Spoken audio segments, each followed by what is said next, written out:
Gilliard. I got so much motherfucking design on right now.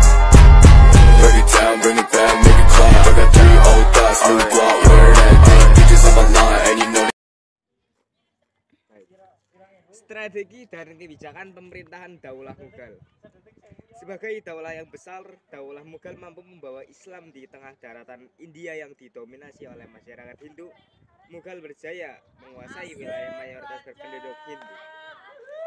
Walaupun umat Islam adalah penduduk minoritas, dalam kurang lebih 3,5 abad, Daulah Mughal dipimpin oleh beberapa sultan, diantaranya adalah Zahiruddin Muhammad Babur. Beliau memerintah dari tahun 1526 sampai 1530 Masehi. Zahiruddin Muhammad Babur menjadi penguasa pertama sekaligus pendiri Daulah Mughal. Pada masa kepemimpinannya, seluruh kebijakan digunakan untuk membangun fondasi pemerintahan. Pada awal kepemimpinannya, Babur masih menghadapi ancaman pihak-pihak musuh, utamanya dari kalangan Hindu yang dari awal tidak suka terhadap berdirinya Daulah Mughal. Orang-orang Hindu menggalang kekuatan gabungan, namun Babur berhasil mengalahkan mereka dalam satu pertempuran. Sementara di sisi lainnya, dinasti Lodi berusaha bangkit untuk kembali menentang pemerintahan Babur dipimpin Muhammad Lodi. Pada pertempuran di dekat Gogra, Babur dapat mengakhiri perlawanan Lodi pada tahun 1529. Zahiruddin Muhammad Babur menguasai wilayah yang sangat luas, berbatasan dengan Kekaisaran Ming di timur yaitu Tiongkok dan Daulah Syafi'iyah di barat yaitu Persia. Zahiruddin Muhammad Babur tutup usia pada tahun 1530 Masehi. Yang kedua yaitu Humayun, menjabat menjadi raja pada tahun 1530 sampai 1556 Masehi. Humayun melanjutkan kepemimpinan ayahnya Babur. Humayun memimpin Mughal kurang lebih 26 tahun. Daulah Mughal di bawah kepemimpinan Humayun bisa dikatakan sebagai masa konsolidasi kekuatan periode pertama. Humayun masih banyak mendapat tantangan, diantaranya dari Bahadur Shah, penguasa Gujarat yang berusaha untuk memisahkan diri dari kekuasaan Mughal. Pada tahun 1450 Masehi, Humayun berhasil dikalahkan oleh Sher Khan dari Afghanistan. Humayun melarikan diri ke Persia yang saat itu dipimpin oleh Tahmasp, penguasa Daulah Syafawi. Humayun kembali ke India setelah 15 tahun menyusun kekuatan di pengasihan. Daulah Mughal berhasil ditegakkan kembali di Delhi pada tahun 1555 Masehi. Setelah mengalahkan kekuatan Sher Khan Shah pada tahun 1556 Masehi, Humayun meninggal dunia setelah setahun sebelumnya berhasil mengembalikan kejayaan Daulah Mughal. Jalaluddin Muhammad Akbar 1556 sampai 1605 Masehi. Akbar menjadi raja terbesar Daulah Mughal di India. Dia lahir di Umarkot, Sind pada tanggal 15 Oktober 1542. Akbar adalah pemimpin Mughal paling kontroversial, menggantikan kedudukan ayahnya ketika masih dalam usia 14 tahun. Pada masanya dikenal sebagai masa kebangkitan dan kejayaan Mughal sebagai daulah Islamiyah terbesar di India.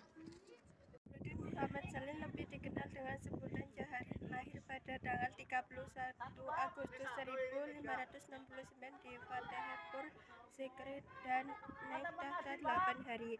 Setelah meninggal Sultan Akbar, Jaharin berkuasa selama 22 tahun dengan didukung oleh kekuatan militer yang besar. Kepemimpinan Jaharin menjadi lebih kuat.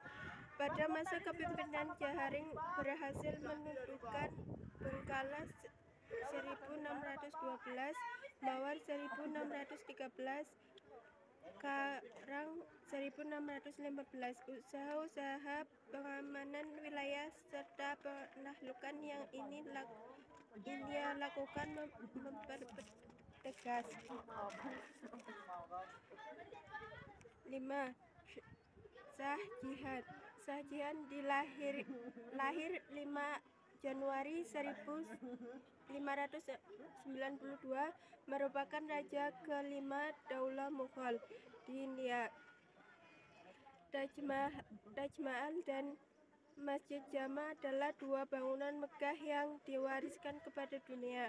Buku-buku sejarah kekhalifahan Islam mencatat nama sebagai penguasa yang berjasa pada peradaban manusia. Shah Jahan memelihara banyak ular berbisa. Ular-ular itu disediakan untuk menghukum mereka yang melakukan pelanggaran dan merugikan kerajaan dan rakyat.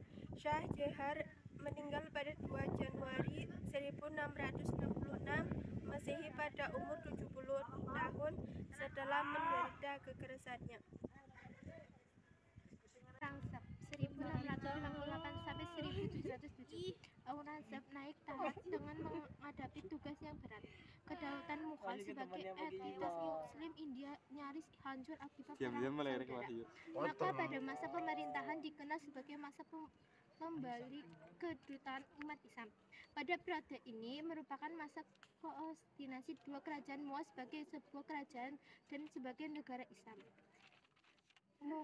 Aurangzeb berhasil menaklukkan sebagian besar India Selatan, membuat Mughal mencapai wilayah terluas. Aurangzeb meninggal pada 1707 Masehi dalam usia 88 tahun. 7. Bahadur Shah 1707 sampai 1712 Masehi. Para pengganti Aurangzeb merupakan penguasa yang lemah sehingga tidak mampu mengatasi kemerosotan politik dalam negeri. Para pemimpin Sauda Aurangzeb mengawali kemunduran dan kehancuran kerajaan Mughal. Bahadur Shah menghentikan kedaulatan Aurangzeb. 5 tahun kemudian terjadi perang antara putra-putra Bahadur Shah. 8.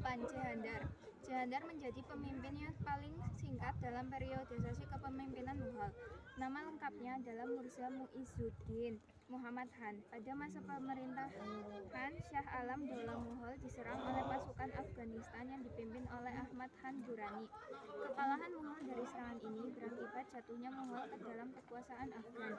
Shah Alam tetap diizinkan berkuasa di Delhi dengan jabatan sebagai Sultan. 9. Bahadur Shah. Bahadur Shah, pengganti Akbar II, menentang isi perjanjian yang telah disepakati oleh ayahnya. Hal ini menimbulkan konflik antara Bahadur Shah dengan pihak Inggris. Bahadur Shah, raja terakhir kerajaan Mughal, diusir dari istana pada tahun 1885 Masehi. Dengan demikian, berakhirlah kekuasaan kerajaan Islam Mughal di India. Sejak saat itu, umat Islam dihadapkan pada perjuangan untuk mempertahankan eksistensinya di bawah kekuasaan Inggris dan di tengah mayoritas umat Hindu India.